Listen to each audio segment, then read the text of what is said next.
আসসালামু আলাইকুম ওয়া রাহমাতুল্লাহি ওয়া বারাকাতুহু। আহমাদুহু ওয়া নুসাল্লি আলা রাসূলিহিল কারীম, আম্মা বা'দ। প্রিয় উপস্থিতি, আজ আমরা আলোচনা করব উসমানিয়া সাম্রাজ্যের পতন নিয়ে। কীভাবে এই দীর্ঘ একটি সাম্রাজ্য পতনের দ্বারপ্রান্তে উপনীত হয়েছিল, কিভাবে এই ৬০০ বছরের বিশাল সাম্রাজ্য একবারে মূলোচ্ছেদ হয়েছিল। উসমানীয় সাম্রাজ্য 1399 সালে ওসমান এর হাত ধরে প্রতিষ্ঠা লাভ করে। তারপর প্রথম মুরাদ, এভাবে একের পর এক শাসন ক্ষমতা এগিয়ে যেতে থাকে। এই গোত্রটি পর্যায়ক্রমে দেশ ছাড়িয়ে বিভিন্ন দেশ জয় করতে থাকে। এক পর্যায়ে আব্বাসীয় খলিফা এই উসমানীদের হাতে খেলাফত ন্যস্ত করে। এরপর থেকে এটি উসমানীয় খেলাফত হিসেবে পরিচিতি লাভ করে। এই উসমানীয় খেলাফত এক পর্যায়ে এমন বিস্তৃতি লাভ করে, আফ্রিকার তিউনিসিয়া থেকে এদিকে ইউরোপে অনেক দূর পর্যন্ত, আরবে ইয়েমেন পর্যন্ত, রাশিয়াতে জর্জিয়া পর্যন্ত বিস্তৃতি লাভ করে। বিশাল এই সাম্রাজ্য শুরুতে যদিও ক্ষুদ্র ক্ষুদ্র অংশ নিয়ে গঠিত হয়, কিন্তু এক পর্যায়ে এর সমৃদ্ধি এবং এর বিস্তৃতি এই পর্যায়ে পৌঁছে লক্ষ লক্ষ বর্গ মাইলকেও ছাড়িয়ে যায়।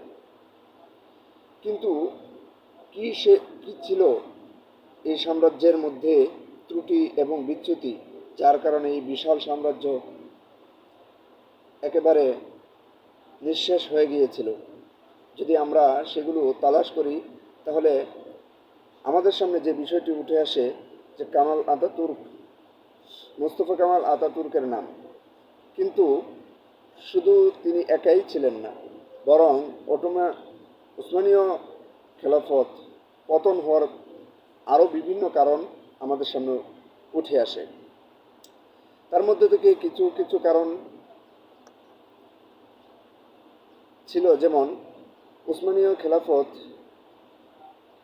এর অন্যতম একটি কারণ এ ছিল যে তাদের শিক্ষা সংস্কৃতিতে তারা রাজ্য বিস্তার এবং এক্ষেত্রে যেরকম অগ্রগতি লাভ করেছিল, শিক্ষার ক্ষেত্রে ততটা অগ্রগতি লাভ করতে পারেনি।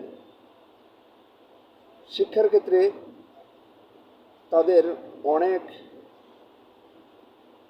পিছু টান ছিল।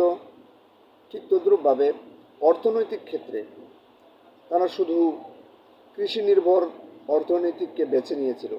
কিন্তু বর্তমান সময়টি বা উসমানীয় খেলাফত সময়কালীন বিশ্বের পরিস্থিতি এমন হয়েছিল, শুধু অর্থনৈতিক ক্ষেত্রে এগিয়ে থাকলেই চলে না, বরং শিল্প বিপ্লব এবং ইউরোপের রেনেসাঁ হওয়ার পর পুরা বিশ্ব অর্থনৈতিকভাবে বিভিন্ন ক্ষেত্রে এগিয়ে গিয়েছে। সেক্ষেত্রে উসমানীয় সাম্রাজ্য তেমন একটা সাফল্য লাভ করতে পারেনি।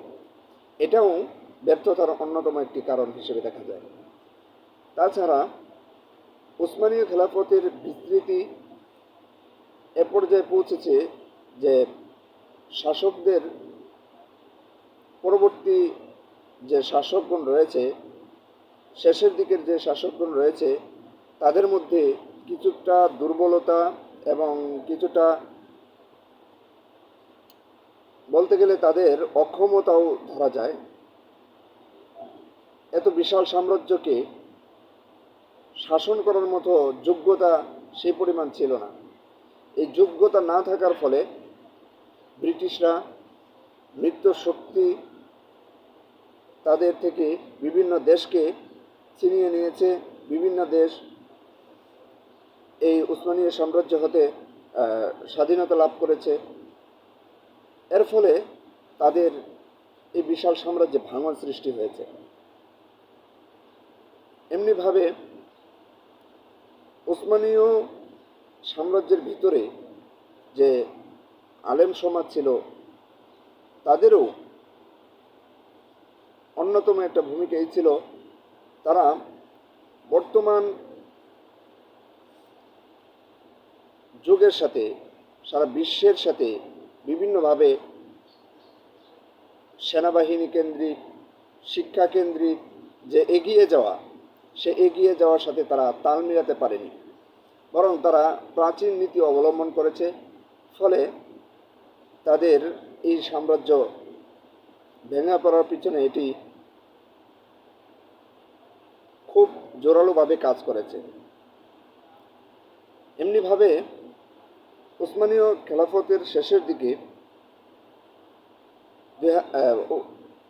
1914 থেকে নিয়ে 18 যে প্রথম বিশ্বযুদ্ধ সংগঠিত হয়েছে, এই প্রথম বিশ্বযুদ্ধে উসমানীয় খেলাফত ভুল সিদ্ধান্তের কারণে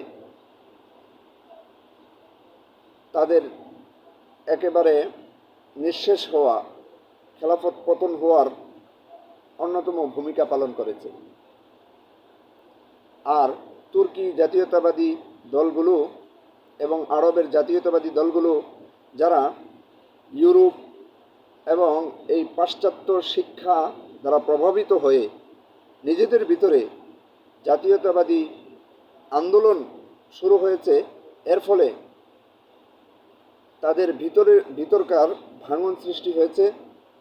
ফলে তাদের পতন আরও এগিয়ে গিয়েছে। এক্ষেত্রে নেতৃত্ব দানকারী মুস্তফা কামাল আতাতুর্ক, যিনি পরবর্তীতে আতাতুর্ক উপাধি লাভ করেছে, তিনি অন্যতম ভূমিকায় অবনীত হয়েছিলেন। তো এই ছিল অটোমান উসমানীয় সাম্রাজ্যের পতন হওয়ার বিভিন্ন কারণ। তো এই কারণগুলো উল্লেখ করে আমি আজকের মতো বিদায় নিচ্ছি। আসসালামু আলাইকুম ওয়া রাহমাতুল্লাহ।